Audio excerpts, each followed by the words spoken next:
Welcome in the winner coaching classes students. आज हम अपनी नेक्स्ट क्लास शुरू करते हैं।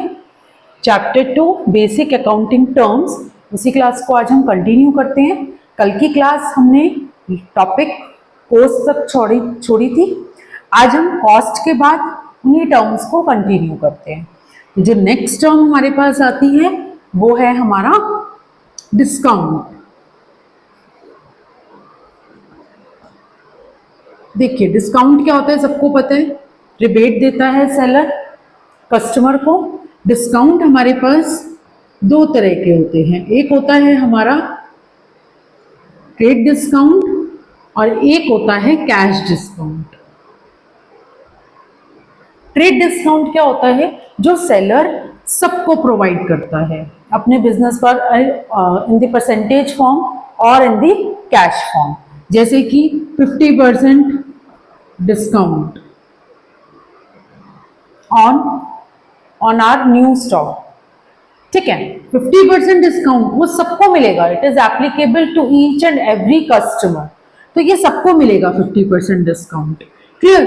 कैश डिस्काउंट के अंदर क्या है, कैश डिस्काउंट के अंदर एक कंडीशन लग जाती है, if the consumer is paying the amount in cash. तो अगर आप कैश डिस्काउंट, जैसे आपको पता चल ही रहा है वर्ड कैश से, तो कैश डिस्काउंट सिर्फ उसी को मिलेगा जो कैश में पेमेंट करेगा। तो उसने आपको बोल दिया कि if you are paying in cash तो आपको फर्दर डिस्काउंट हम देंगे 5%। क्लियर। ट्रेड डिस्काउंट जो हर कस्टमर को मिलता है, कैश डिस्काउंट सिर्फ उसी को मिलेगा जो कैश में पेमेंट करेगा। उसके बाद हमारी नेक्स्ट एंट्री आती है, नेक्स्ट टर्म आती है एंट्री। एंट्री क्या होता है, जब भी हम किसी ट्रांजैक्शन या इवेंट को रिकॉर्ड करते हैं उसको हम बोलते हैं एंट्री। क्लियर। किसी भी ट्रांजैक्शन या इवेंट को जब हम रिकॉर्ड करेंगे तो उसको हम बोलेंगे एंट्री। उसके बाद जो टर्म आती है वो आती है बेड डेट्स।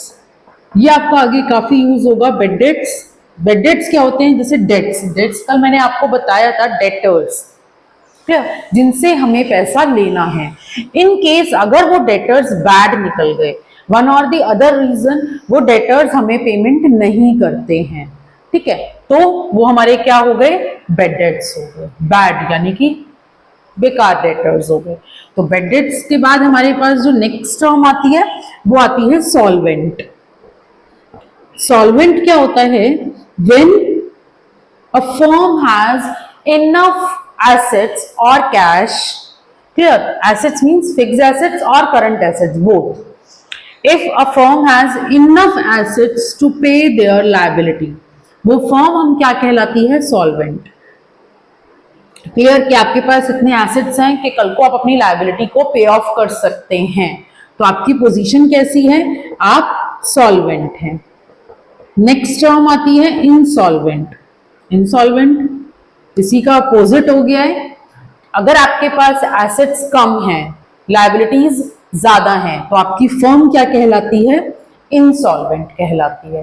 यानी कि आपकी फर्म लॉस में है, डूब रही है, तो उसे हम बोलेंगे insolvent.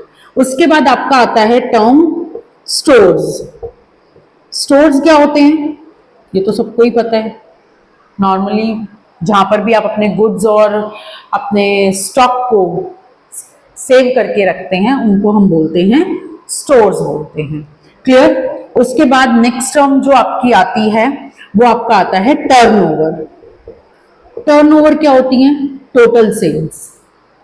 Total sales of the year, उसको हम बोलते हैं टर्नओवर। उसके बाद एक टर्म आती है लाइव स्टॉक। लाइव स्टॉक किसके लिए वर्ड यूज करते हैं, लाइव स्टॉक जो भी बिजनेस करते हैं डोमेस्टिक एनिमल्स में, जैसे किसी का कैटल का, किसी का काऊ का बिजनेस है, किसी का मिल्क सेलिंग का बिजनेस है, तो आप उस बिजनेस के लिए हम क्या वर्ड यूज करते हैं, लाइव स्टॉक। जो हमारे गुड्स हैं उनके लिए तो मैंने आपको बताया ही था, परचेज सेल वर्ड यूज किया जाता है। तो जो डोमेस्टिक एनिमल्स में डील करते हैं, जिनका बिजनेस डोमेस्टिक एनिमल से रिलेटेड है, उसके लिए हम वर्ड यूज करेंगे लाइव स्टॉक। उसके बाद आता है एक और एंटिटी। एंटिटी हमारी बिजनेस फॉर्म को बोलते हैं। जो हमारी बिजनेस फॉर्म्स हैं उनके लिए हम क्या वर्ड यूज करते हैं, एंटिटी। बिजनेस एंटिटी हमारा किस चीज का बिजनेस है, क्लियर? तो ये कुछ टर्म्स हैं जो भी हमने पढ़ी हैं, ठीक है। इन टर्म्स के अंदर, in case you have any doubt in any point, you can ask me in the comment box below in my channel, that is the winner coaching classes. One more thing I would like to discuss, discount जो मैंने आपको बताया, trade और cash discount, trade discount को हम अपनी books में record नहीं करते, not recorded in the books, क्योंकि ये हम सबको दे रहे हैं, जो भी हमारा कस्टमर है हम सबको 50% डिस्काउंट दे रहे हैं, तो यानी कि हमारा स्टॉक ही 50% पर रह गया है। तो ट्रेड डिस्काउंट सबके लिए एप्लीकेबल होता है, इसलिए हम इसको अपनी बुक्स में रिकॉर्ड नहीं करते, लेकिन कैश डिस्काउंट को हम अपनी बुक्स में रिकॉर्ड करते हैं, रिकॉर्डेड इन द बुक्स। ऐसा क्यों? क्योंकि कैश डिस्काउंट हम सिर्फ उसको दे रहे हैं जो कैश में पेमेंट कर रहा है।